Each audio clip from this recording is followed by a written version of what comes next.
Lux presents Hollywood.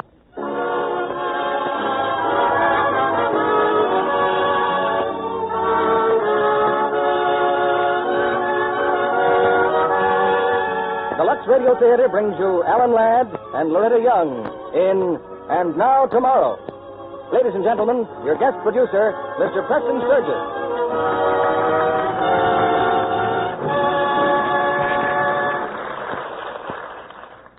Greetings from Hollywood, ladies and gentlemen. Around this time of year, we are all entitled to a reasonable dose of spring fever, the feeling perhaps of restlessness and vague impatience. In the old days, sulfur and molasses was the customary antidote. But tonight we bring you a better combination in Loretta Young and Alan Ladd. They are starred in the Paramount hit And Now Tomorrow, based on Rachel Field's best-selling novel of the same name. And they assume, of course, the same roles they interpreted so finely on the screen. Loretta Young is the proud and wealthy girl who finds her romance thwarted by an act of fate, and Alan Ladd is the childhood enemy from another world who tries not only to help her overcome her handicap, but to overcome as well the barriers that stand between them. This is the second time that Alan and Loretta have been starred together on this stage, and your many letters requesting their reappearance are herewith acknowledged. Meanwhile, you may have seen Alan in his current Paramount production, Salty O'Rourke. While our story takes place before the war, the title itself, And Now Tomorrow, expresses our attitude throughout America today, as we turn from victory in Europe to the conquest of Japan. To the men in the services abroad, these broadcasts will continue to be sent by shortwave regularly, as we receive, expressing their appreciation. Mariner writes us that while he always listened to our show on Monday nights, how specific to make him Phillips toilet soap was. He adds, whenever I take my next shower, which may be some time from now, it will be Lux and nothing but Lux. To that exuberant seaman, many thanks. And to all his fellow men in uniform, our wishes for a safe return. It is curtain time now, and here's the first act of And Now Tomorrow, starring Alan Ladd as Merrick Vance and Loretta Young as Emily Blair.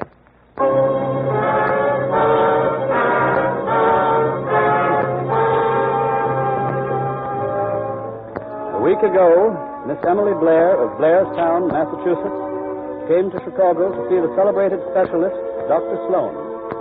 After days of tests and observations, he sits now in his office, watches the movements of his lips, and from them learns his discouraging verdict.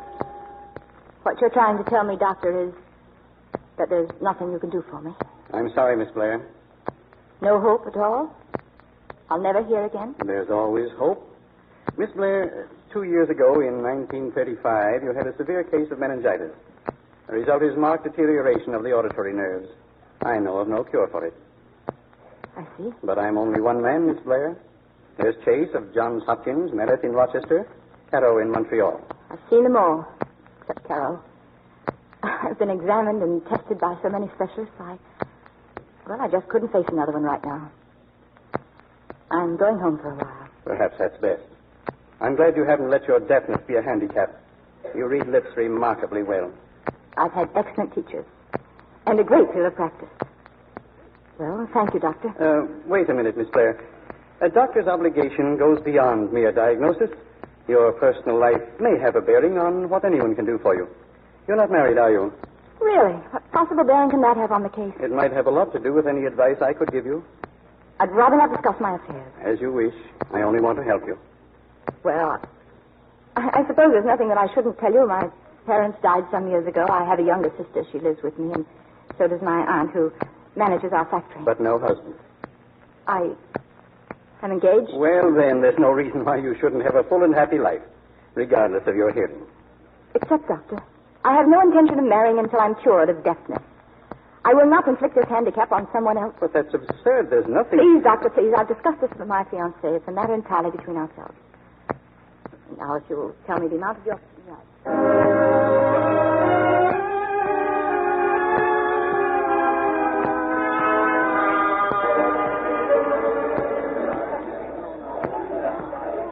Miss, your bag's in the drawing room. You getting on now? How soon are we leaving? 5 minutes, miss. Then I believe I'll walk down the platform here. Yes, ma'am. Gangway! Gangway! Gangway, lady! Look out! the matter with you? Want to get yourself killed? Oh, I'm sorry. I didn't mean to grab you, but that baggage truck was about to run you down. I didn't hear it. You see, I'm deaf. I know. Sure you're all right? Perfectly all right. I'm getting on that train, too. Here, let me... Thank you. I'm sure I'll manage nicely by... Okay. Manage nicely by yourself.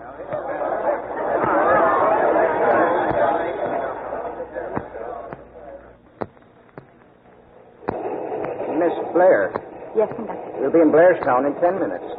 Thank you.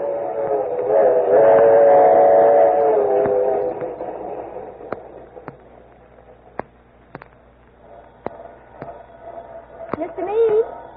Mr. Meade? Why, hello there, Miss Emily. Dr. Cab here, Mr. Meade? Why, sure. But aren't they coming down to meet you? Did you say something, Mr. Meade? I said, aren't they coming down to meet you? No. No, I wanted to surprise them. Oh, your cab seems to be engaged. Huh? There's somebody in it. Sorry, mister. I've got a passenger already. Oh. Oh, I see.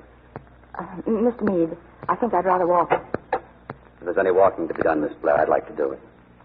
Apparently, you know my name. Yes. I'm sorry, but... Mine's Vance, Dr. Merrick Vance. Well, Dr. Vance, you've seen me embarrassed once. The baggage truck, remember? I'd rather you didn't see me embarrassed again. Meaning?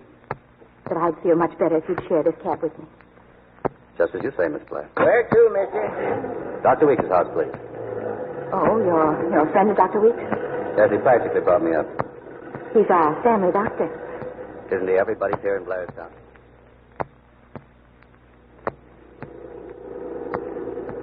I'm sorry, Miss Blair. What for? I've been staring at you. Oh, clinical interest, Dr. Vance? You're pretty good at reading lips. I'm sorry I shoved in on you like this. But it was your cab, Dr. Vance. Yeah, but you're Miss Blair of Blair House. One just doesn't do that for the Blairs. I beg your pardon? Skip it. Dr. Weeks' place, mister. Yeah. How much do you, Skipper? Dr. Vance, please let me pay Mr. Meade. Sorry, but even the Blair can't buy this ride. I enjoyed it too much. Goodbye, Miss Blair.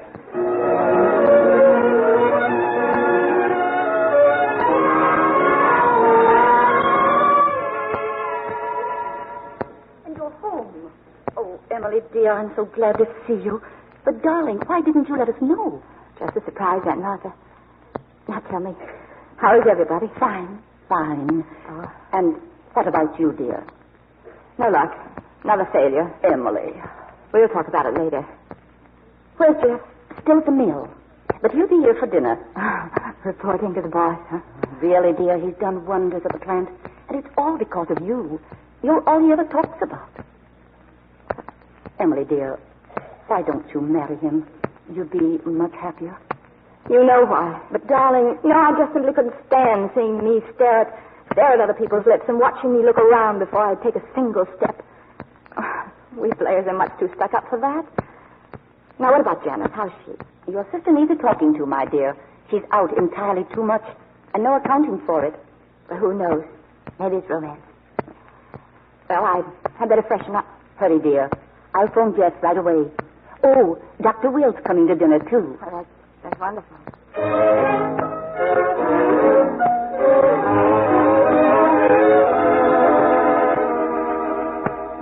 Oh, Jeff, don't be silly. I mean it, Janice. You shouldn't come to the office like this. Oh, darling, please don't scold me. This hiding, lying about working late. But, Jeff, we didn't want to fall in love. We tried our best not to. Well, maybe we didn't try hard enough. Oh, Jeff, you haven't kissed me all day, and I... Oh, now what? Hello? Yes. Oh, Aunt Martha. What? Why, that's wonderful. How is she? It's Emily. She's back. Emily? She what? Oh. Well, I'll be right home. Thanks. Thanks, Aunt Martha. She wanted to surprise us. She's surprised. That specialist in Chicago couldn't do anything. Oh, poor Emily. But we've got to tell her, Jeff, about us. Deliberately hurt her? I simply can't do it, Janice. If only she could hear, I'd tell her. But now. All right, forget it. Guess I can stand it a little while longer. You can. Come on, we better get up to the house.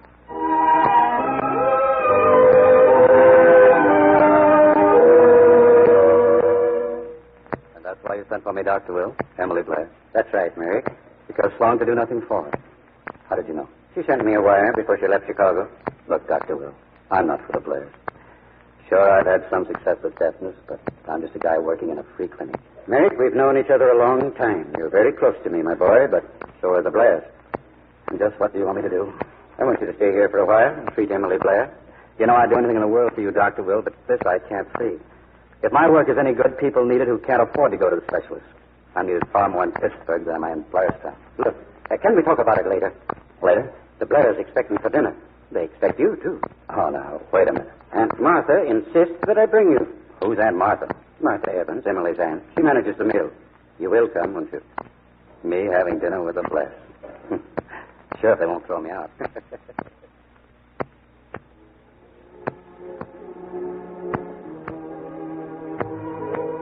Janice and Jeff and I are having coffee in the study. Dr. Vance, won't you join us? Oh, thanks. Where's Dr. Will? Cambridge, I think. We're all leaving for the Hodges dance at 10. I hope you'll come along, too. But don't worry about me, Miss Blair. I hope you're not too scientific to walk, Doctor. Jeff, turn up the radio. Well, I'm afraid I've never had time to learn. Oh, well, Jeff, you come on and dance then. By all means. Emily, dear. Yes? This is the tune we danced to at our engagement party. May I? I'll try, Jeff, but remember, I can't hear the music. Cigarette, Doctor. No, thanks. Oh, I'm so sorry. Jeff stumbled. Come on. We'll start again. Poor Emily. She's trying so hard not to let her deafness be a handicap. Yes, I see. Oh, I am sorry. My fault, darling. They're playing it faster than they used to. No, really, it's no use, Jeff. It's really no fun dancing when you can't hear the music. But, Emily, what about the Hodges party? But if you don't mind, Jeff, I don't think I'll go. Why, Emily... But, darling, we promised. Yes, I know. So you go ahead without me. Without an escort? Of course not. Jeff will go with you. That's all right with you, isn't it, Jeff? Emily, there'll be lots of people there not dancing. I know, dear, but I'm tired. I'd really rather not go, honestly. Well, darling, we said we'd be there early, so Yes. Yes, you better leave. Emily, you sure you don't mind? Of course not, darling. Have a good time. Good night, dear. Good night, Dr. Vance. Good night, Mr. Stoughton. Excuse me, I'll turn off the radio. You don't like to make compromises, do you, Miss Blair? You think that's why I'm not going to the Hodges? Isn't it? You're very observant, aren't you? That's part of my business. Besides, I know much more about you than you realize. We've met before.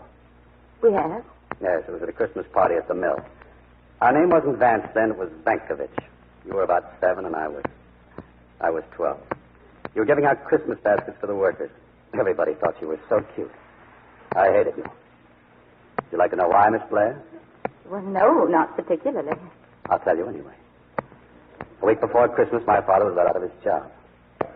We didn't have much to eat that winter. My father never got over it. He died a few months later. Do you blame me for hating your mill and everybody connected with it? Well, I'm sorry it happened, of course. But it wasn't my fault. No. No, it wasn't. Forget it. You've had a hard time, haven't you, Dr. Vance? Oh, not too tough. Dr. Will practically adopted me, put me through medical school. Oh, I see. That's why I'm here tonight. Oh. He wants me to try to cure you. You? Oh, I know. You never heard of me. But I've helped a lot of deaf people, Miss Blair. Dr. Vance, I have been to some of the best specialists all over the world. I know, but they don't know anything about my treatment. You see, it's something I stumbled on in a free clinic in Pittsburgh. Oh.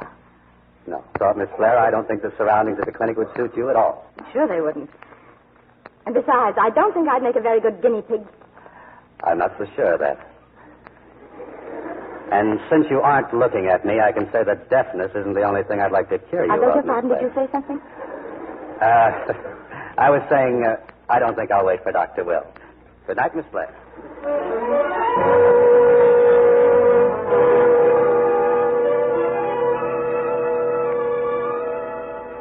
Another cup of coffee, Mary? Oh, thanks, Dr. Will. By the way, you ran out on me last night. No, not on you, on Emily Blair. What happened? Nothing. Just she still thinks of me as an immigrant kid from the wrong side of the river. Now, wait a minute, Mary. Emily's a wonderful girl. Yeah, she's a tearing beauty, all right. At least she doesn't feel sorry for herself. Do you think you could do something for her? I mean, if you had time. And she wanted me to. I might. You know, I've never had a meningitis deafness. I think I'd like to try it. My boy, I'm delighted. Oh, now, wait a minute. I'd have to be in Pittsburgh at least once a week. I'd have to fly, and that costs money. Well, you leave that to me. I'll have my old office fixed into a nice little laboratory for you. We'll wire for everything you need, and I'll have Emily Blair here on Monday. All right. But remember, I'm doing this for you and you alone. I understand, my boy. Perfectly.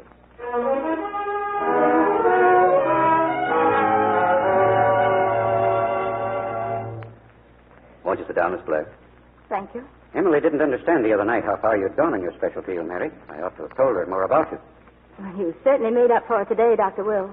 She's here because I believe if anyone can help her, you can. And Mary, if Emily decides to take your treatment, we'd like to keep it a little secret. But why? Well, for one thing, Dr. Vance, my aunt wants me to go to see Carol in Montreal, and I don't want to. I want to stay home for a while.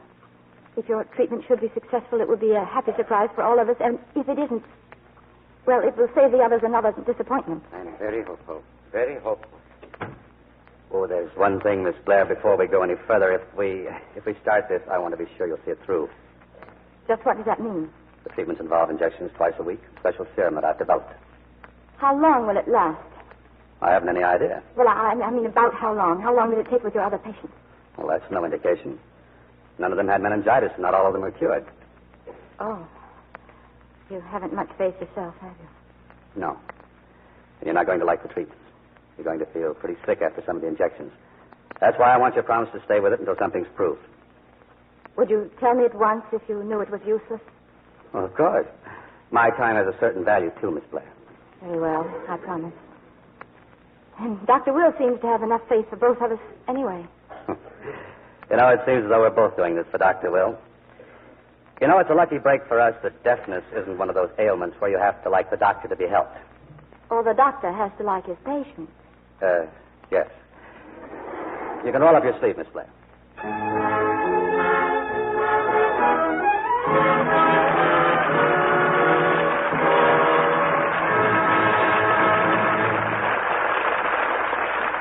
Our stars, Loretta Young and Alan Ladd, will be back in just a moment with Act Two of And Now Tomorrow.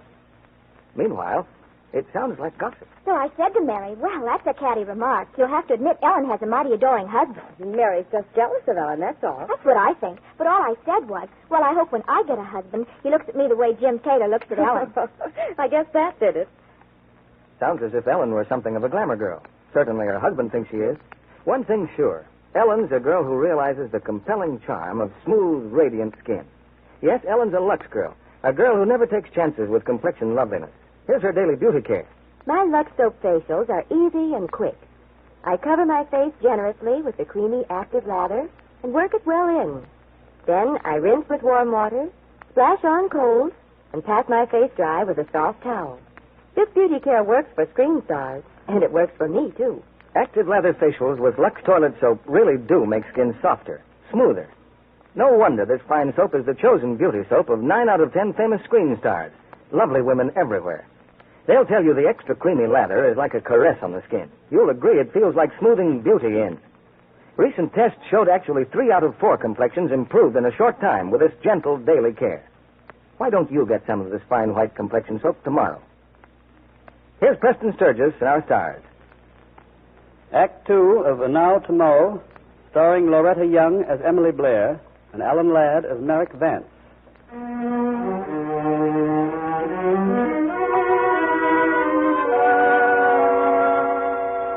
For more than 2 months now, Merrick Vance has remained in Blairtown. And unknown to her family, Emily Blair comes to his improvised laboratory twice a week. Not even her fiancé, Jeff Stoddard, knows of her visit. But Jeff has other matters to keep his mind and his spare time occupied. But what do you want me to tell her, Janice? Darling, our engagement was a mistake. While you were away, I fell in love with your sister. Can't you? Then I'll tell Emily myself. I'm sick and tired of feeling like a thief just because I want something that belongs to me.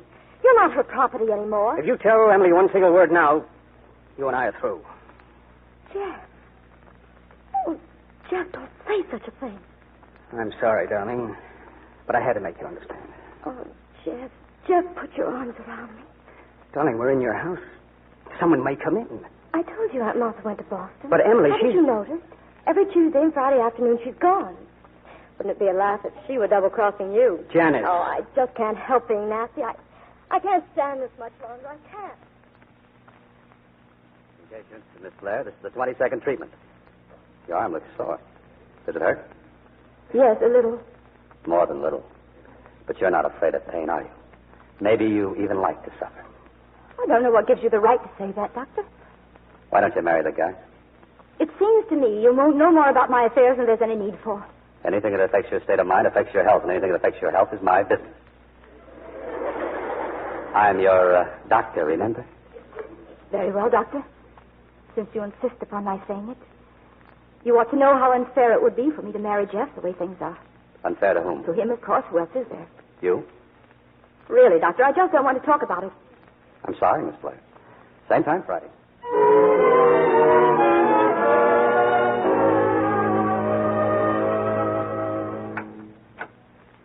Well, Miss Blair, only a half hour late. You're improving. Last time it was 40 minutes.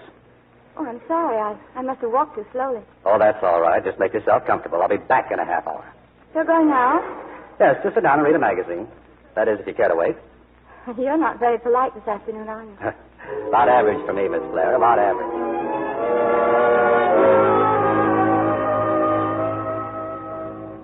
But, Doctor, when you say a half an hour, you mean 30 minutes, don't you? Oh, I'm sorry. I must have walked too slowly.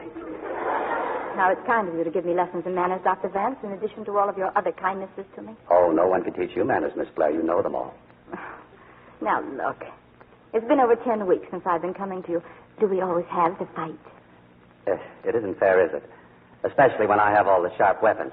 I have an appointment with my manicurist. Otherwise, I wouldn't have bothered to wait. You know, it's funny. You came first because of Dr. Weeks. Today you're here because you have an appointment with your manicurist. But I'm not discouraged. Someday you're going to come here just because you want to get your hearing back. Doctor, do you think you could stop back at the house later? Frankly, Miss Blair, I doubt it. I wouldn't think of bothering you if Dr. Weeks were here, but Carrie, our cook, has a terrible cold, and Aunt Martha suggested... You can tell your Aunt Martha I'll be over after dinner.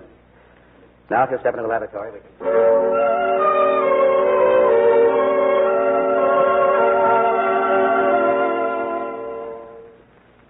All right, Miss Blair. Keep Carrie in bed the rest of the week and have this prescription filled right away. Thank you, Doctor. You're sure you won't stay?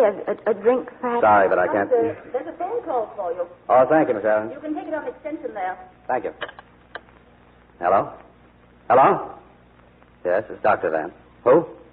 Peter Gallo. Yeah. What's the matter, Peter? Little boy? Yeah. Well, what's his temperature? Uh-huh. I'll be right over. Yes, right away. Goodbye. Oh, do you mind if I make a call in your taxi? If it's urgent, why don't you take one of our cars? Well, if you wouldn't mind, it's an emergency. Of course. The sedan is in the garage. Dr. Vance. Yes? Let me go with you. Why? What for? Oh, just for the ride. Please, I'm just so bored stiff this evening. Well, you won't find it amusing where I'm going. Shantytown. I'd still like to go. All right, get your hat and coat.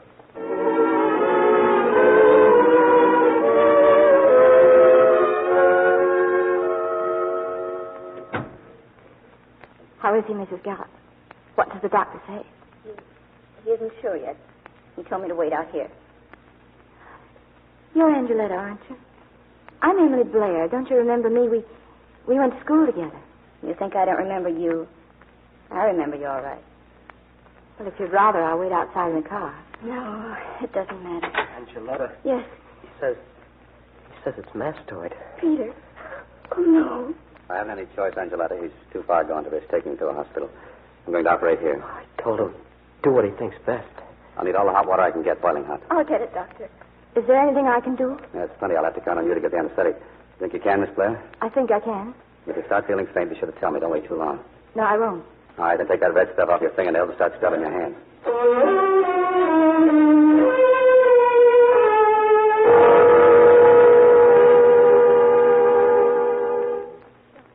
Can't you tell us? Doctor. I think you'll be all right now, Angela. I think you'll be all right. Doctor, how can I say thank you? Forget it. You'll probably sleep now for hours. I'll be back in the morning. Be sure to take his temperature every hour. If it doesn't go down steadily, call me. Yes, Doctor. Excuse me, I'll go wash up. Emily, I want to thank you for what you did. I won't forget it ever. He's going to be all right. I know he is. Angela, it seems a long time since high school days, doesn't it? I'm sorry we haven't seen more of each other. Why would we? I don't live in your world. You always had the best of everything. I think I hated you for that. I always had the best of everything. But now I think you're wonderful. If you're ready, Miss Blair, I'll take you home. Yes, Doctor, I'm ready.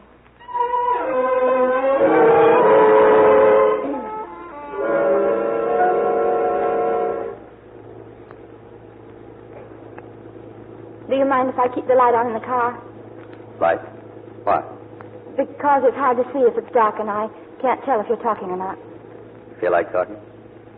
There's one thing I'd like to know. That little boy, what would have happened if you hadn't operated? You would have died? So quickly? Kids die like that, Miss Blair. Oh. I don't think I'll ever get over tonight. It must take great skill and courage to meet an emergency in a place like that. In Shantytown? How'd you like it? I didn't like it. And that lovely girl just worn out. I hated it. You did pretty good, Miss Blair. Did you have any sensation of hearing just then? Hearing? No. No, but it's funny you're asking me that. Because at times you're so easy to talk with that I'd almost forgotten I was deaf. You know, it's a shame you weren't born poor. Poor? Mm-hmm. That easy rut of prosperity you were born into and you'll be stuck in if you marry that guy you're engaged to. Now, I happen to love Jeff Stoddard, and the only kind of life I want is the kind that we'll have together, whether you approve or not. Okay, if that's what you want, I hope you get it. How about stopping for a cup of coffee? Yes, I'd like it very much, Doctor. I have a first thing if you feel like using it. Well, that's very kind of you, but I don't think it would be professional now that I'm your anesthetist. Okay, baby. That's another round for you. Did you say something? Huh? Oh, no. Well, you're home, Miss Blair. What time is it? About 12:30. Oh, what's Mr. Jeff Stoddard going to say about this? Why, nothing, of course. You're driving past the garage, Doctor. I'll let you out of the house. I can put the car away. Thank you. Oh, wait a minute. What? The garage, there's a light on in the upper window. Well, shouldn't there be? No. No, would you mind turning it out? Oh, not at all.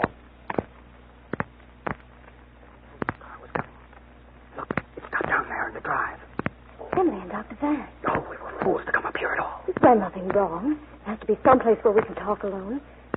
Oh, look, Keep quiet. Jeff, he's coming up the stairs. For Pete's sake. Oh.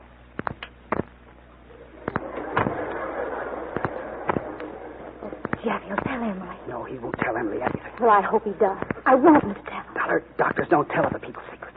Everything all right, Doctor? Wait. Yes, sir. Yes, Miss Blair. Everything's all right.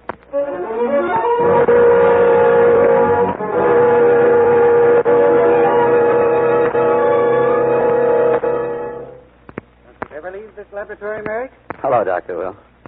What have you got there? The auditory nerve of a rabbit. You want to take a look?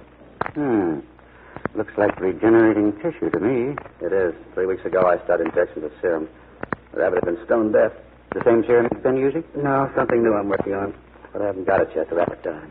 I see. You cured the disease, but killed the rabbit. Mary, what about Emily? Do I really have to go to the place for dinner? It's Thanksgiving. They're expecting you. But you haven't answered my question. You know, if there was anything to tell, I'd tell you. By the way, I have a letter from Dr. Thoreau in Montreal. He wants to know more about my serum. That's a great compliment, Mary. Aunt Martha's set on having Emily see Thoreau. I'm afraid we can't postpone it much longer. Why don't you say what you mean, Doctor? Do I have to? No. No, I guess you don't. I know I haven't been able to help her. Dinner at the Blair's at 4 o'clock, you said. I'll meet you. Oh, good afternoon, Dr. Vance. Am I too early? No, the others are having cocktails in our house. Shall we go in? Oh, there's something I'd like to tell you first. Yes? You know, there's no place as beautiful as New England in November. And nothing suits this background more perfectly than you do. You're just the right color, just the right touch of frost. Is that what you wanted to say to me? No. It's been almost 5 months since we started this treatment. And you made a promise then to stay with it until something was proved. It wasn't too difficult. I made a promise, too. Yes. Yes, you promised to tell me if you knew the treatment wouldn't help me. Do you consider 5 months very long? Very long, Doctor, when you count every day of them and wait and hope. You know, at first I didn't have any faith in you. I didn't even like you. And then after that night when you operated on the Gallo child, What is it you're trying to tell me, Doctor? Another failure? I don't want to give up. But you have a perfect right to know the prospects aren't too bright. Oh, I guess I should have suspected it. Well, there's always Dr. Carroll in Montreal. No, there isn't. Did you say something? I said no, there isn't. No, there isn't what? Dr. Carroll regards the meningitis deafness as incurable. I wrote and asked him. But I could have told you a month ago that I wasn't getting anywhere. That wasn't any too honest, was it? No, not if you were sure. There's no such word as sure. I didn't tell you because, well, I just didn't want to go back to Pittsburgh. I thought you liked Pittsburgh. There's no Emily Blair there.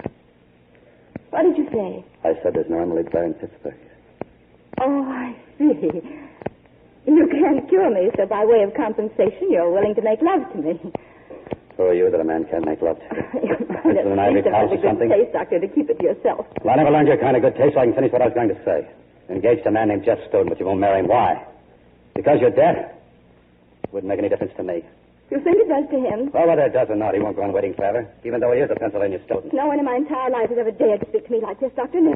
Why don't you try acting like a human being for a change? Pride isn't enough for even you to live on.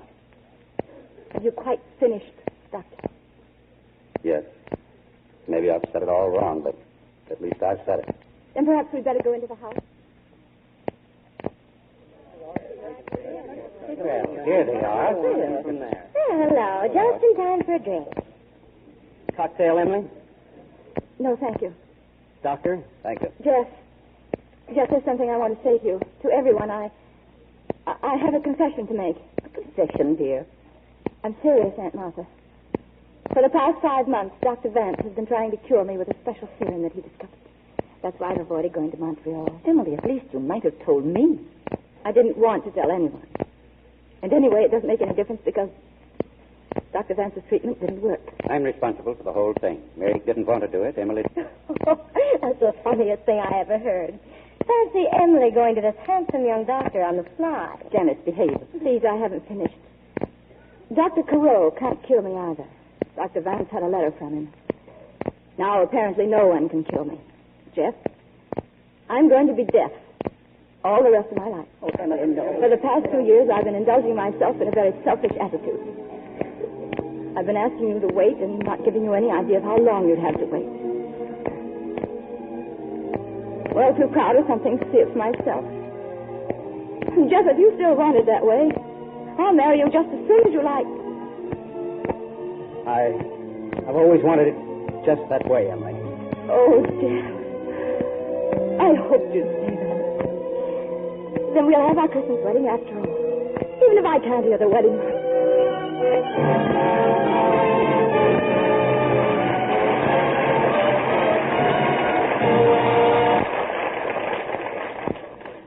We pause now for station identification. This is CBS, the Columbia Broadcasting System.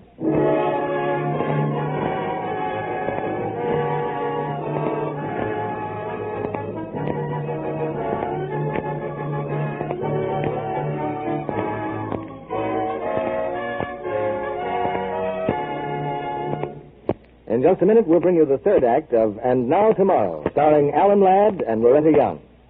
And now, a dance for some homecoming soldiers.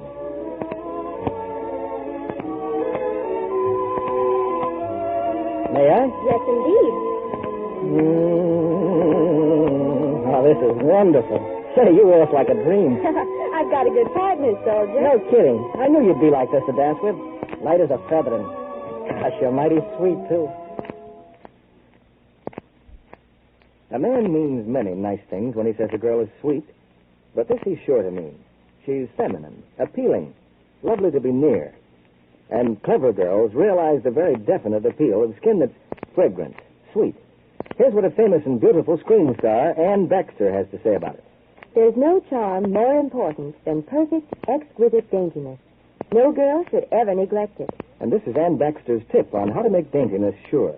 A daily beauty bath with my complexion soap, Lux Toilet Soap, leaves skin really fresh and sweet.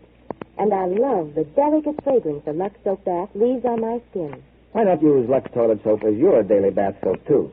It's luxurious, yet very inexpensive. Each smooth white cake is hard milled.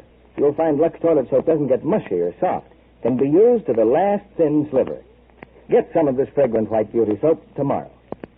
Here's Preston Sturgis, our guest producer. After this final act, our stars have an important message for you. Now our curtain rises on the third act of And Now Tomorrow, starring Alan Ladd as Merrick Vance and Loretta Young as Emily Blair.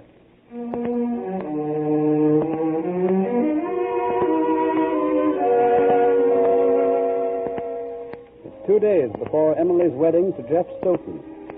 In the home of Dr. Weeks, Merrick Vance is getting ready to return to Pittsburgh. He has hurried to completion the last experiment with his new serum. Excitedly, he's called for Dr. Weeks to see the results. All right, Dr. Will, hit the tuning fork and watch the rabbit. He jumped. Sure he jumped. It scared him. Last week his rabbit was dead. He's had 5 shots, very small ones, but he's cured. Merrick, a complete cure? Yeah, but on a rabbit. I'll have to go back to Pittsburgh to really test it. And it'll have to be on human beings, volunteers. When are you leaving? Tomorrow. Then I'll see you after I get back from the rehearsal. Rehearsal? Yes. At the church. I'm to give the bride away. Oh. I'll be sure to give her my congratulations.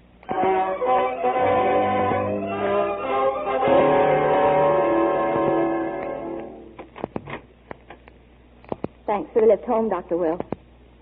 Tell me, how did rehearsal really go? Was the music right? My dear, everything was perfect. Doctor, did you notice Janice? She seemed, upset. I think moved would be the better word. By the way, where is she? She and Jeff should be along any minute. Now, what's the mystery? You said you wanted to see me alone. Yes. It's about Merrick Vance. He's developed a new serum. He's been treating a rabbit deaf from birth. Yes? Today it could hear. Merrick's going back to Pittsburgh tomorrow. More tests and then experiments on human patients. That'll take a long time, won't it? A long time. Can't fool around with serums, you know. No, of course not. Now, you run along to bed. Good night, Emily. Good night, Dr. Will.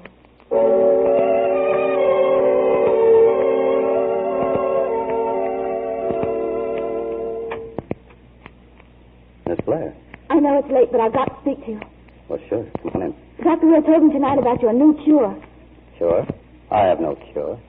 A rabbit isn't a human being. Oh, no, of course not, but it might mean that a human being could be cured, too. I don't know that. There's still lots of work to be done, finding out if what'll work on a rabbit will work on people. What people? Volunteers, charity patients back in Pittsburgh. You don't have to go to Pittsburgh, Dr. Vance. I want to volunteer. And the answer is no. Oh, I don't see why. Those people at the clinic, are they any better for your purpose? Do they want the hearing back more than I do? Now, look, Miss Blair, I've tried to tell you, but I know that you have to test the serum. Well, then test it on me. Oh, look, Dr. Vance. Do you remember that first night you came to our house? I told you I didn't think I'd make a very good guinea pig. Well, I was wrong. I'd make a fine guinea pig. Emily Blair? No better than a charity patient? You have changed, haven't you? Oh, what does it matter?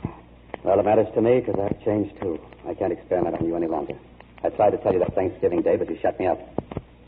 You did something else that day, Dr. Vance. You took away my hope. And with no hope of hearing, I committed myself to marrying Jeff as I am.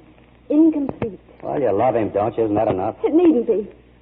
When Dr. Will told me what you've been doing, that hope was reborn again. I know now that I can't live without it. Well, you can and you will. I'm not going to let you hope again. But you can't stop working. I'll be hoping. You won't give up, will you? Will you? No, I guess not. As long as you're deaf, I'll go on working until I can give you the only thing you want from me. Oh, don't make me wait till then. Start now. Now? Yes. You know, don't you, that it's... You mean I might die? No, it may easily fail it. I'm not afraid. Oh, Jeff has waited for me now for a little longer. You want to take a second to prepare the shot? Sit down, will you? Immediate injection will feel like the others. Almost at once. That's better. Down. Oh, hello, Dr. Will. It's continuing. That's right, the Vance. A good doctor is never for his patient, is he, Merrick?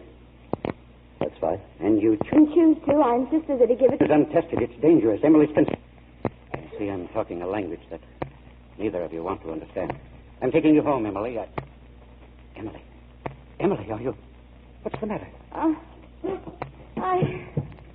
Dr. Will. You fool. Help me get her to the couch, then get my car.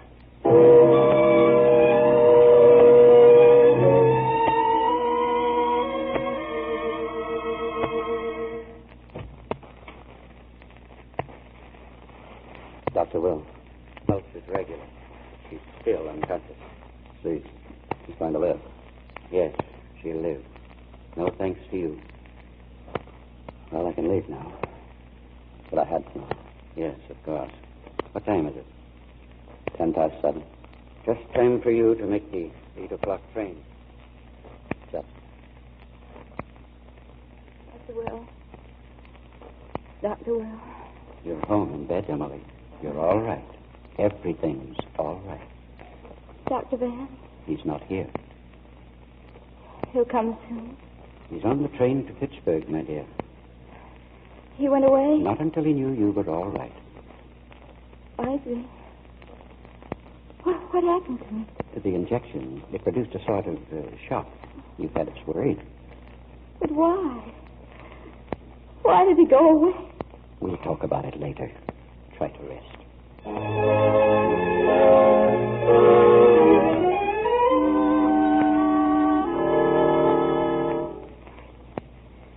Nurse, what time is it? Oh, good morning, Miss Blair. It's 8 o'clock. I was about to get you some breakfast. And then Dr. Weeks wants to see you. It's so gloomy in here. I'll pull the drape. Won't matter much, though. A real nasty day. Rained all night, and now it's turned to sleet. Fine day to be sick. Well, I started a fire in the fireplace. That should cheer you up. Anything you want before I bring your tray? No. No, thank you. I'll be back in a few minutes.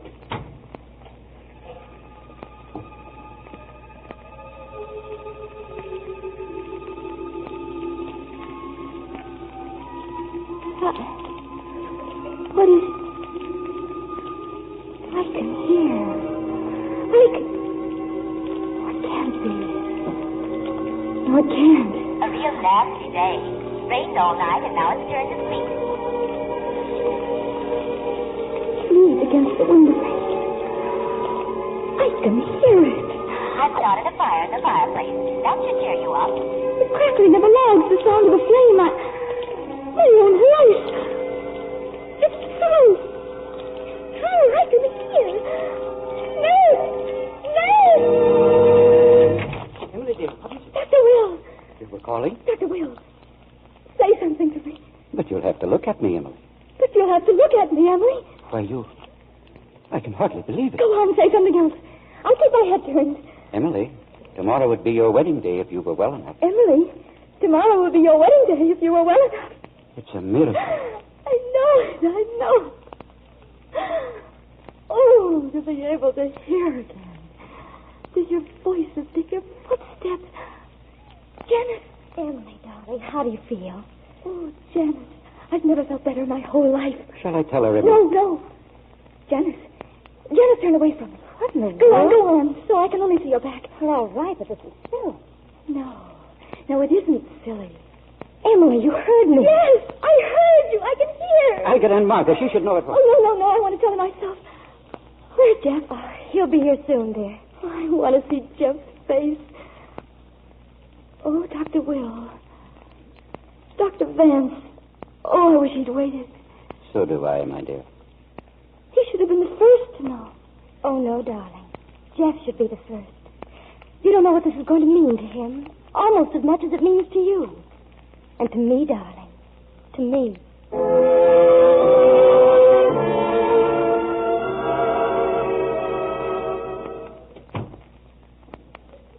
Hello, Janice. How's Emily? She's waiting for you, Jeff. In her room? Yes, I'll go on up with you. How is she, Janice? She's fine. Never better. What? She's better than she's been for years. Look, that's so. We won't have to postpone the wedding. Are you really going through with it, Jeff? Of course I am. What else can I do? A man of honor, aren't you? Keep your promise. That's the way things are. You'll have to accept them just as I have. I see. She's deaf, so you can't let her down. That's the way I feel. Here's the door. We might as well go in. Jeff, before we go in, I want to be sure of one thing. Yes, Janice? You do love me, don't you, Jeff? Janice, please. You aren't afraid that she can hear you, are you?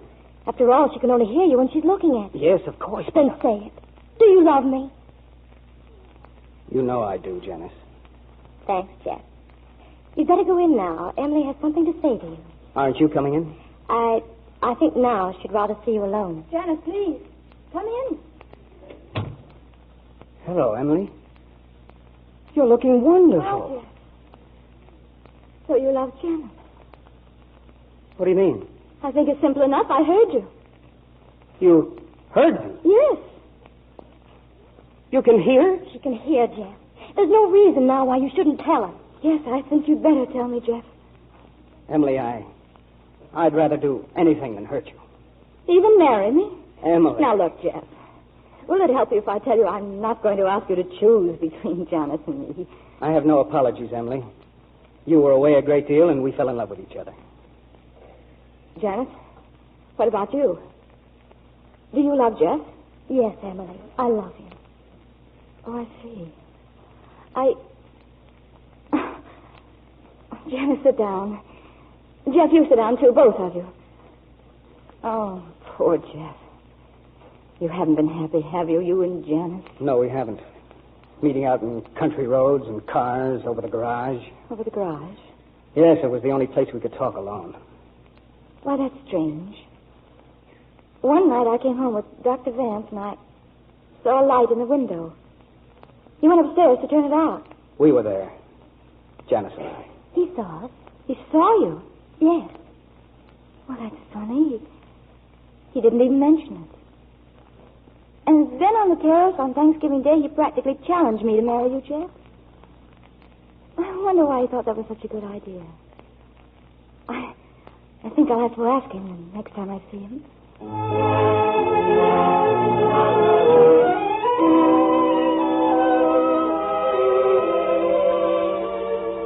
Pittsburgh Emergency Clinic, good morning. Just a minute, please. Pittsburgh Emergency. Yes, he's right here. Who? Just a minute, please. Oh, Dr. Vance. Yes. There's a call for you. You can take it there at the desk. Oh, yes, thanks. Hello. This is Miss Blair, Dr. Vance. Oh, hello, Miss Blair. How are you? Just fine, thanks. Well, I'm glad to hear that. I suppose today's the day for good wishes. Oh, no more so than any other day. Well, you are being married, aren't you? Not that I know of. And by the way, Dr. Vance, you have a lovely voice. You see, this is the first time I've heard it. Hey. You can hear. You're telephoning. The serum, it worked. You can hear. Hey. Hello, operator. So somebody cut me off. Cut you off? Yeah, I was talking to Massachusetts. Good morning, There was Dr. Vance. Good morning. Miss Blair. Emily. You phoned from here. I was talking to you on the house phone just across the hall. Hey, quick into my office right this way. You can hear. Yes? It worked. Yes, it worked. Come here. What? Did I hear you say you weren't getting married? No, I'm not, thanks to you. Thanks to me. Well, in the first place, thanks to you, I have my hearing back. But more than that, my eyes are open, too. Oh, you mean about Stoughton and his sister? Well, yes, that, but more. That's why I came to Pittsburgh. To start repaying you. Repaying me for what? Oh, I don't mean in money. But once you said you wished I had been born poor. Well, I find myself wishing that, too, because now I know what you meant. I would have been useful. I would have learned how to work. Perhaps I began being useful when I started being a guinea pig. And perhaps now I can continue by being an exhibit for you. Until you help me to learn other useful things. There was something else I said to you, remember? What? I said there was no Emily Blair in Pittsburgh. Well, there is now. This day? Yes. What about Blairtown and all you left there? Oh, that was yesterday, darling. And now tomorrow.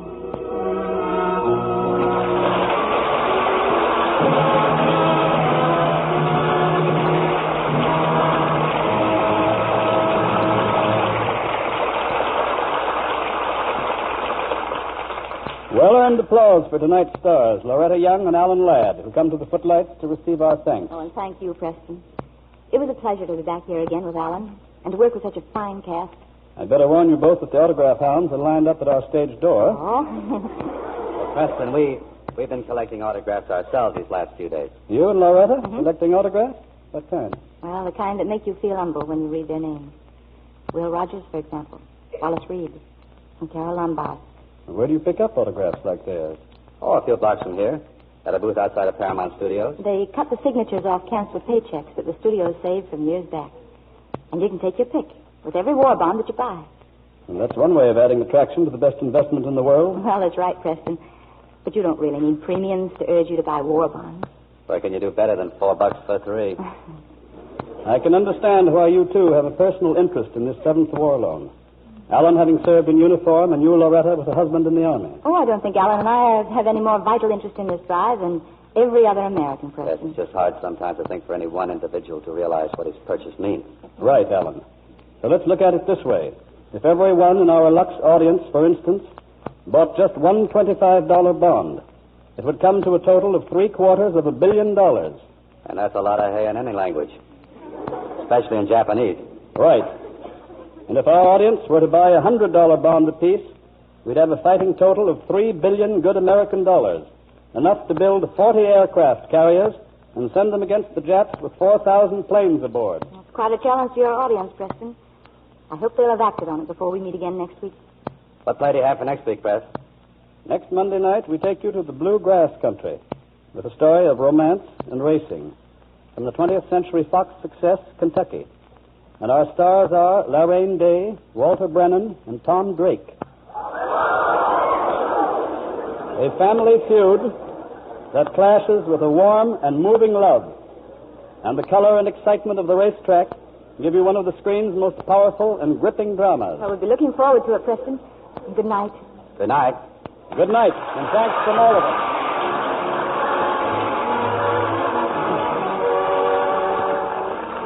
Our sponsors, the makers of Lux Toilet Soap, join me in inviting you to be with us again next Monday night when the Lux Radio Theater presents Lorraine Day, Walter Brennan, and Tom Drake in Kentucky.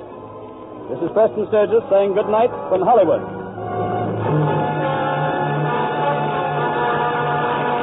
This week, buy a poppy and wear it as a tribute to the men who sacrificed for you in this war and the last. The money you give goes to help disabled veterans and their families. Buying a poppy is the best way of saying thank you. And Now Tomorrow was presented through the courtesy of Paramount Pictures, whose current picture is the Hal Wallace production of The Affairs of Susan, starring Joan Fontaine and George Brent. Loretta Young will soon be seen in the international picture, Along Came Joan. Our music was directed by Louis Silvers. This program is broadcast to our fighting forces overseas through cooperation with the Armed Forces Radio Service. And this is your announcer, John M. Kennedy, reminding you to tune in again next Monday night to hear Kentucky with Lorraine Day, Walter Brennan, and Tom Drake. Short on points? Short on sugar? Then don't risk precious ingredients. Switch to the Spry way, the sure way to baking and frying success. Get light, velvet-rich cakes, tender, flaky pastry, golden, digestible fried foods with Spry. That's pure all-vegetable shortening at its creamy best. S-P-R-Y, Spry. Be sure to listen in next Monday night to the Lux Radio Theater presentation of Kentucky with Lorraine Day, Walter Brennan, and Tom Drake. This is CBS, the Columbia Broadcasting System.